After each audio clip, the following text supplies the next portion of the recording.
Welcome to the Great British Crochet Off, where every single week I crochet something inspired by an episode of the Great British Bake Off. This is Series 5, Episode 10, which means it's the finale. And because it's the finale, I think you guys know I saved something really good, right? Like, I've been crocheting my little hands off this week. As always, we'll not be discussing who left or who got Star Baker, because I already discussed that last week when I did my little recap. I will be discussing these specific challenges, so if you don't even want that level of spoiler, you can hit this little bookmark button and save this until after you watch this week's episode of the Great British Bake Off.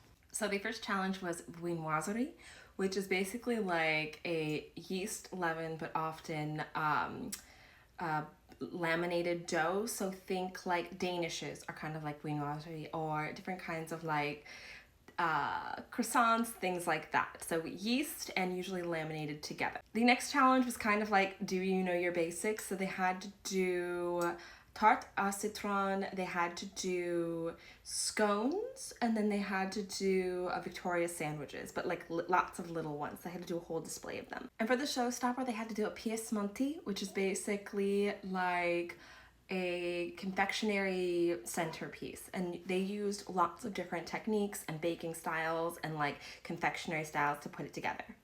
And when they were doing the pièce montées, they were all kind of inspired by like landmarks that were significant to them. And so I was thinking about, so I live in Texas, but I'm not from Texas. I am from Chicago. And I was thinking like, ooh, is there anything I can do that's like a landmark from Chicago that would be significant to me?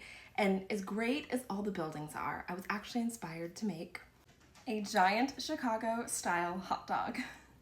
I've been wanting to do something Chicago style hot dog for a while now. I am from there, and it is such an iconic, like wild creation.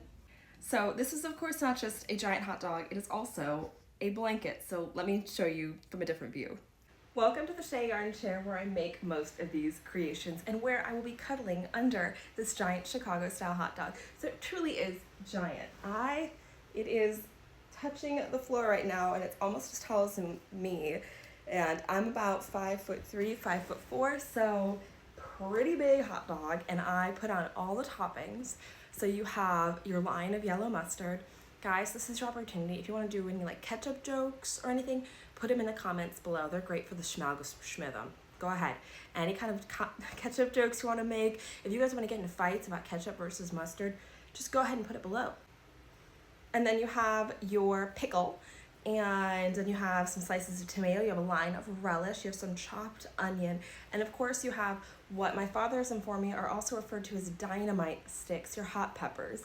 So this style of hot dog would be referred to as being run through the garden, which means you want all of the toppings on it. And we do want all of the toppings on it. This was definitely my most complex crochet to date. Usually I've given myself like 2 weeks for extra large projects in the past. I don't know how I got this done in a week. A sheer miracle of love and passion. Vienna beef, consider this my love letter to you. I'm waiting for the call. I miss you guys down here in Texas. I miss you guys so much. I hope you guys enjoyed this one. I'll be back for another series soon. I still haven't decided what series I'm gonna do next. I have a couple of ones that I'm thinking about, but if there's a series of Bake Off that you really want me to crochet next, let me know below. I'd happily consider it. I may take next week off, or I may not. It depends on how quickly I get inspired to start my new season, but I also cannot wait to start my new season because this is the most fun projects that I've ever worked on in my life. So I can't wait to be back again soon. Guys, I don't even own ketchup. And here at the end is the hot dog all laid out so you can see it in all of its glory.